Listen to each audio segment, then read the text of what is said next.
Andito tayo ngayon sa Caltex Mamplasan sa Expressway sa South Luzon Expressway. Pupunta tayo ng the province of Mindoro. Ang gagawin natin, ipupul tank natin siya at isisero natin ang kanyang trip. Susukatin natin kung magkano yung magagastos natin sa gasolina. Dahil nga nandito tayo sa Caltex, ang gamit nating motor yung ating ARY na 500 ng FPM. So wala man tayong ibang adventure bike kundi ito. Ngayon, ipapakilala ko sa inyo yung mga kasamahan ko. Si Brother Boss M, si Kuya Manny, Ching. first time ko si Brother Ching na kasama. Siyempre si Kuya Jin, lagi ko naman kasama yan eh. Tsaka si Kuya Boji, first time ko na makasama din yan. Team habol ako nito kasi ang motor ko 500cc lang. Si Kuya Cap Philip from Nueva Ecija pa uli ito, no? Ang layo, anong oras ka umalis? Alas 5 kuya. Alas 5, oh, di ba? Tapos sa mga gamit nila, sanay na tayo rito sa mga kasama natin na puro GS, BMW na 1250, ito nga 1300. At saka yung kay Kuya Philip, 1300 din sa'yo. 1300. Ayun. Ang naiiba lang yung kay Kuya Merrill na yung kay Boss M versus 1000 ng Kawasaki. At yun nga sinasabi ko, gamit natin yung ating FPM na Arayat 500, magiging team habol na naman tayo. Kaya samahan niyo ako, ride tayo papunta ng Mindoro. 1, 2, 3, 4, 5, 6, 7, 8 kasama si Kuya Jim. 8 kami dito, pero meron pa tatagpo sa Batangas City. Kapag tiger talaga, ugali na nilang umiikot muna. Kumbaga parang kung sa kabayo, yung bisirong kabayo, magja-jogging muna bago umalis eh. 1, 2, 3, 4, 5 si Kuya Manny, 6 si Boss M, 7 si Cap Philip, 8 kasama ako. Ang bilis ng arangkada ng mga yun ah. Ito na yung sinasabi ko, team habol tayo. Lalaki pa naman ang motor nila eh. Bali 1300cc yung iba. Yung iba 1250. Yung versus 1000. Ito sa akin kalahati lang 500cc. Pero nakikipagsabayan naman to at proven na natin to. Makakasama na natin yung mga yan sa Bigan, Ilocos Sur at saka Marinduque. Ito naman, nagamit ko na sa Bicol, kung saan-saan man. Tapos ngayon, Mindoro. Higit na tayo para hindi tayo napagpersa magkabol. Alalaki ng motor nila. Kaya gantang pagmasda ng Mount Makiling sa view ng ating ride, di ba? Kaya nga pala tayo pupunta sa Mindoro dahil in-invite ako ni Brother Egay. Yun yung tatagpuin natin sa Batangas City. Mag-iikot daw kami ng Mindoro. Ngayon, gagawa natin ng panibagong vlog yon ng A Day in Mindoro. Isinet ko ng 0 at nagpultang ako sa Caltex Mamplasan. Sasabihin ko sa inyo kung magkano yung magagastos natin kahit toll gate, bayad sa barko, gasolina at pagkain hanggang sa Mindoro kung saan yung destination namin. O, di ba? Ayun si Kuya Manny, ang bilis. Yung mga kasama ko iba nasa likuran pa. Ang sarap pag-ride, di ba? Lalo na yung pakiramdam ko na wala na akong pinapaaral. Yung last vlog ko, graduate na yung 2 kong anak. So ngayon, i-enjoy natin yung pag-ride. Pupuntahan natin yung mga lugar na gusto nating puntahan gamit itong ating motor. Ayos, parang kabayo lang sakyan ng mga motor nila. Welcome to Batangas City. Ayan siya oh. O, di ba? Ito yung unang gastos natin. Bayad sa toll fee. Magkano? 268 pesos mula sa entrance ko sa Alabang. Kita-kita kami dito sa Treehouse. So may-ari nito ay kaibigan din natin. Andito sila. Oh, ito na. Alright. Mag-assemble lang kami dito tapos diretso na kami sa pier. So ito na yung mga motor ng kasama natin. Alright. Andito tayo ngayon sa Treehouse Restaurant. Oh, ay! Boss Vic, welcome, welcome. Hello, brother. Saan ko? Oh, hi daw. Uy, Boji. Kuya Boji, kumakain eh. 80 na. 80 na? Oo. Parang 45 years old lang ah. 81. Ah, 81? 81? Grabe. 61 eh. 82 Na? Kala ko nga 45, para mas matanda pa akong tingnan eh. 82 na ako. Iwan naman ng balat. Birthday mo bukas? Araw-araw ang birthday? Ay, mabilis nga, tatanda si Kuya Boy. Pero wala sa mukha. Oo nga, no? Ano to? So, kumain naman ako sa bahay. Dito ka na tumagpo. Galing ka sa resort mo sa ano? Sa mga gustong mag-book. Anong pangalan ng resort mo? Villa Alicia Resort. Yun, Villa Alisa. Nung opening, punta ko doon. Blazing yata yun. Blazing. oo. Yung Alitag Sa Alintagtag, Batangas, Barangay, Mulawin. Ilalagay ko na lang dito yung, yung page ninyo. May page na, di ba? Okay, ayos. Gigirap na kami. Kuya Jean, bakit ka babalik? May kadila ko bukas. Posible. Ito si Kuya Jean. Siya, ang tatay ni Pauline Luna. So, napaka-busy lang ng tao na yon. May kadil daw siya bukas, kaya hindi siya makakapunta ng Mindoro. Babalik na siya mula dito sa Treehouse, dito sa Batangas City. Uwi na siya ng Maynila. At kami naman ang mga tropa, diretso na kami ng Mindoro. Yeah, sa susunod na lang uli. Pabalik ka na Maynila. Dalawa yung babalik na Maynila, si Brother Oro at saka si Kuya Jim. Si Kuya Jim manugang nito si Vic Soto Papasok na tayo ng Port of Batangas. Ang ginawa namin, inidista na namin yung mga plate number namin para mabilis yung proseso. Isang bayadan na lang, di ba? Huminto kami dito para magbayad ng terminal fee yata yun. 85 pesos. Aba, para malakas ang alon na, mahangin. May bagyo pa naman ngayon. 2, 4, 6, 8, 9. Siyam na lang tayo. Umuwi yung dalawa. Makakasakay na naman yung ating ARY na 500 ng Roro. Kadarating lang namin dito. Tapos, re-ready na kaming rumampa. Umalis kami sa Manila, sa Caltex ng 7:30. So, hindi natin makukompute yung oras ng biyahe kasi depende sa barko. Kasi per oras ang alis nito Tapos, dumaan pa kami doon para mag-assemble. Computein lang natin magkano yung magagastos natin ng gasolina. Parang ang lakas ng alon Ayun Dito pala ang lakas ng alon. Paano kaya pag sa gitna? Meron pa namang bagyong parating. Apektado yung bilis ng barko kapag malakas yung alon. Medyo madulas to, pinturado Diyan ako. Okay.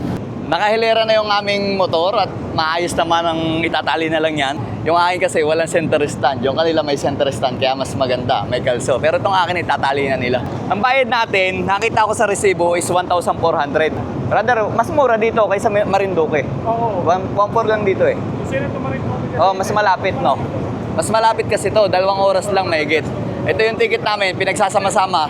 1,400 ang isa. Kasama na yung rider. rider. Oh, Pero magkaiba pagka may angkas sir. Pag may angkas, additional. Ganon din ang sasakyan. Maganda. Isang sasakyan, isang driver. O sige, diretso tayo dun. Andito tayo sa second floor. Papakita ko ang lamig. Ipapakita ko sa inyo yung loob na ito kasi ibang bawat unit ng Montenegro ba ito? Hindi. Ayan bago. Ganda ng ceiling aircon, tapos may sine, pwedeng manood ng pelikula, di ba? Ipakita natin yung CR nila. Kung maganda. O, di ba? Malinis. Try natin umakyat sa taas para makita natin. Bawal yata dito Pero parang hindi naman kasi kung bawal, dapat may nakaharang. Ayan Pero dito lang tayo. Sightseeing lang tayo. Pwede pa rito sa lugar na ito kasi dito no entry na Pakita ko lang sa inyo yung gilid ng barko. Yung natatanaw na yun, madadaanan natin yun. Ayun yung Monte Maria. So, pawis pa ako. Lalabas muna ako. Tutuyon ako ng pawis dito, aircon. Exit. Tingnan natin to. Makakisyoso tayo dito. Ito yung harapan. Ang dami na di pala nakakargang mga sasakyan. Nauna sa amin. Sakto lang pala yung dating namin na sasalang na kami. Sarap ng hangin. Kaya lang, medyo maasim kasi dagat Pero worth it.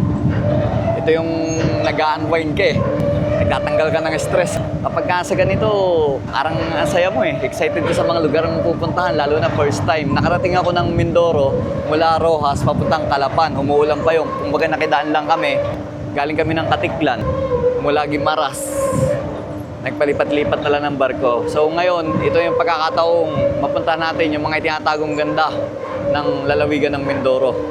Pero hindi lahat natin mapupuntahan dahil 3 araw lang tayo doon. Ang bilis na ng takbo ng barko. Nasa tapat na tayo ng Monte Maria. 1:23 na kami nakarating dito. Ang tagal dumao. Nag-maneuver pang papaganon. Pero ilang oras lang ang biyahe. Wala pang 2 oras eh. Kakain na siguro kami dito bago kami dumiretso sa San Jose. Dito kami dumaong sa Obra de Ilog tayo pupunta. Actually, wala akong alam na lugar dito sa Mindoro dahil first time kong nakadaan sa Rojas papuntang Calapan, umuulan pa nun. Hindi ko na-enjoy. Thank you! Umaalon-alon pa. Port of Abra de Ilog, maraming salamat at nakadaong kaming safe. Ngayon, maghahanap naman kami ng kakainan. Mukhang dito kami kakain sa Naps. Gutom na.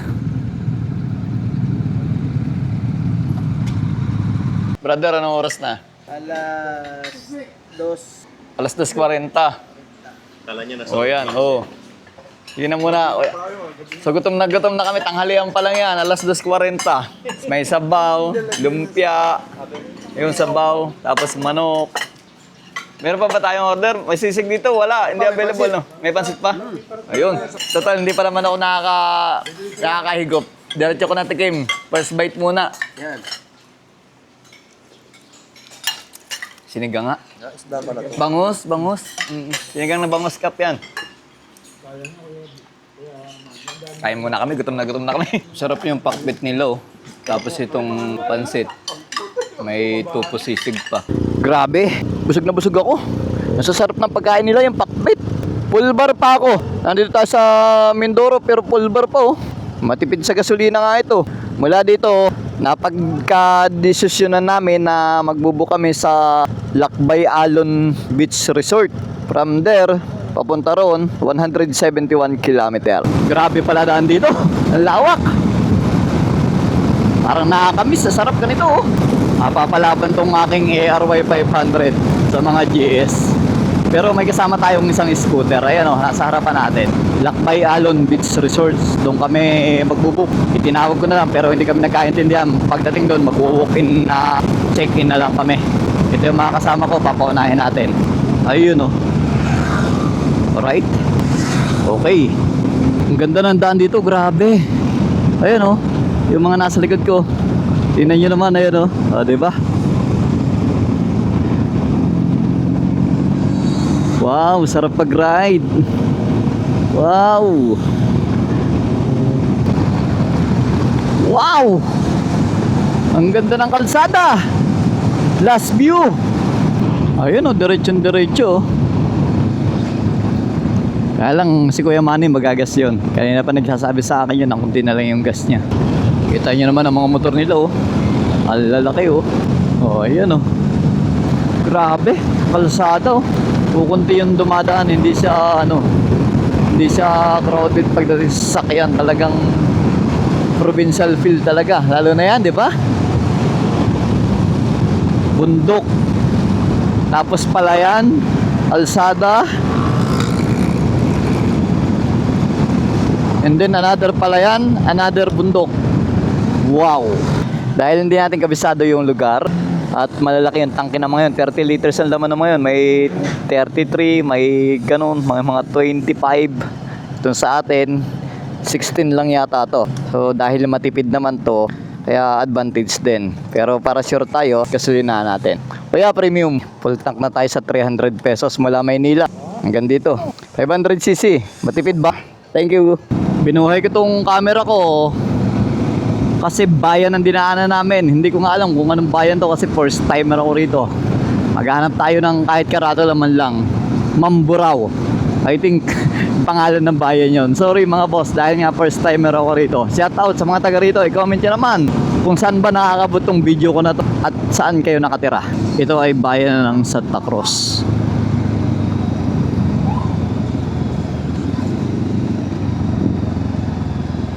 Sablayan, Kalintaan, Rizal, kaliwa. Probinsya feel talaga dahil may nakabilad na palay. Eto na, binibiyak na yung bundok. Nakakadaan na kami sa konting bundok, pero ang bundok dito, yung parang adobe siya.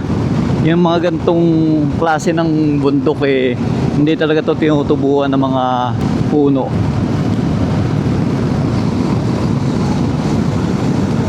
Tumawid lang na isa tapos na may bay na ulis tabi ng palayan.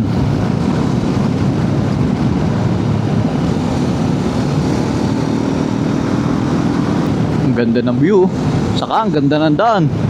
Grabe. Look at the mountain. Sa baba ay palayan.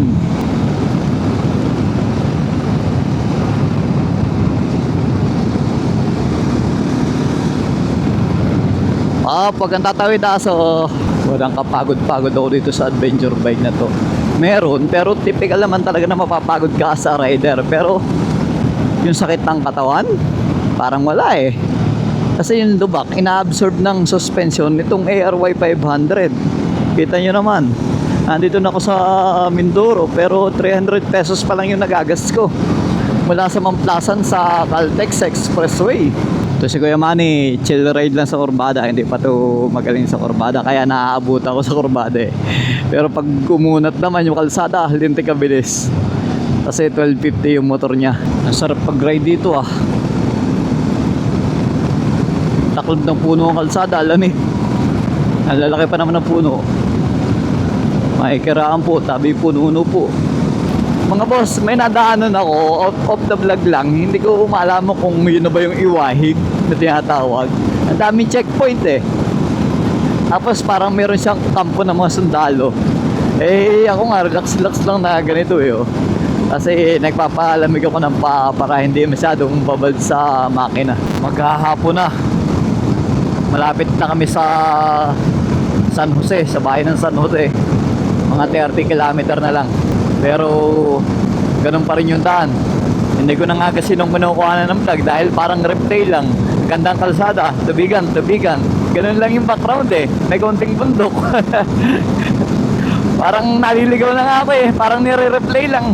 Pero hanip naman sa kalsada, grabe. Solid. Ang ganda ng pagkakagawa, wala lubak. Nakarating na tayo dito sa sinasabi ko na Lakbay Alon Beach Resort. Dito tayo magbubook for one night. Kasi 3 days tayo rito.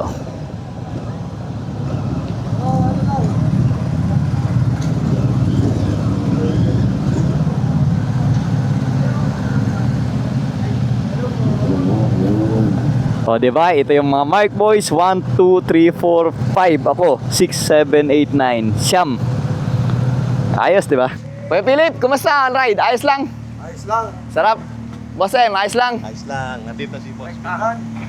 Brother, yung motor mo yung pinakamaliit. Ayos lang. Sakit sa kamay. Sakit sa kamay.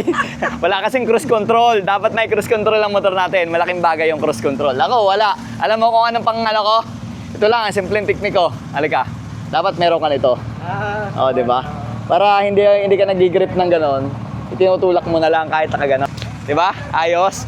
Para naka-cruise control din ako. Dapinan po. Oh, pero ayan, papasukin natin yung Lakbaya. Ano yan? Lakbayanon pala? Yes po, nakbay. Eh, palibasa ko Batanggenyo, ang basa ko, Lakbay Alon. Sa Batangas, Lakbay Alon yan eh. Ang ganda. Ang lakas ng alon doon ah. Rinig ko rito yung alon ah. Mas maganda rito, dito na lang tayo. Medyo ilang kilometro to mula sa bayan, mga kuya? Mga 5 kilometro? Ayun, mga 5 kilometro. Pero dito tayo para meron naman tayong privacy. Meron silang ATV. 1, 2, 3. Pwede ding markila ng bangka. Pero parang open sea. Ito yung tinatawag na may current. Ito yung nakakatakot na alon yung ganito. Napakalalaki. Ang bilis bumaba ng lalim ng tubig. Ayan oh. Ang current na tinatawag, hindi ito may alon. Nandito yon. Dito yung sa walang alon. Yun yung umihigo pa pa ganun. Kasi ang tubig, nagsisirculate lang yan pa pa ganyan. Diyan tayo tutulog. Ganyan yung gusto ko. Ganun oh. Kaya lang baka fully book na. Lakbayanon Resto Bar. Ganito talaga mga barako pagka ano eh. Tap. Yes. Taas ka dyan ah. Hindi ka dyan kayang barilin. Ganda po sa Oh. dito. Diyan ba ako sa gitna? Dito, wala. Wala. Ayos pala dito. Pwede ka dyan. Pwede ka dito. Ayos ah. Kuya, sino ang katabi mo dyan? Wala din. Darating yata babayan. Ayos yung ano eh. Ganito yung nausong bahay ngayon eh, no? Ang tawag dito, ano ba to? Tiny house ba tawag dito? Tagilid eh, oh. Oh, pati siya, ganda. Ayos ah. Dito tayo, for one night lang. Tapos bukas, alis na ulit tayo, no? Anong oras kaya tayo alis? Mga alas 10 naman siguro. Puro na kalsada na nakikita natin eh. Di ba? Ate, full tank pula, sagad mo. So, pumunta tayo dito sa gas station dito. Ayan. Ipo-full tank natin para malaman natin kung magkano ang ating gasolina mula sa Maynila hanggang dito. Sinasagad na sagad kasi sinagad ko yan eh. Para transparent tayo. Okay na, 470 na yan. Lugi lang ako ng 0.03. After natin magpa-full tank, ang binayaran natin ay 470. Pero natakbo natin is 258.1 km from doon sa Maynila, sa Caltex, sa may SLEX. At nag-average siya ng 3.7 liter per 100 km. So pag dinivide natin yon, ang kalalabasan nun is 27 km per liter. O di ba? Yung ating FPM na ARY 500 na adventure bike, ayan, less ka na sa pagod, na nag-average siya ng 27 km per liter. Yun na sa takbong retratan pa. Dahil ang aking kasama kanina ay yung malalaki, yung mga makina nila. Ako naman ay 500cc lang. Pero ang ating nagastos mula dun sa Maynila, unang-una ang toll gate natin ay 268 pesos. Terminal fee, nagbayad tayo bago sumakay ng barko ng 85 pesos. Tapos ang bayad natin sa barko, kasama na ako, motor plus ako is 1.4. Tapos yung gasolina ko doon kanina 300, tapos dito 470. So ang total na nagastos ko, hindi kasama yung kain, 2,523 pesos. Napakasarap gamitin. Sabi nga nila, it's not about how many kilometer per liter, it's about how many smile per kilometer. Ito si Boss Vic, nagpapalala laging, ride safe always. God bless.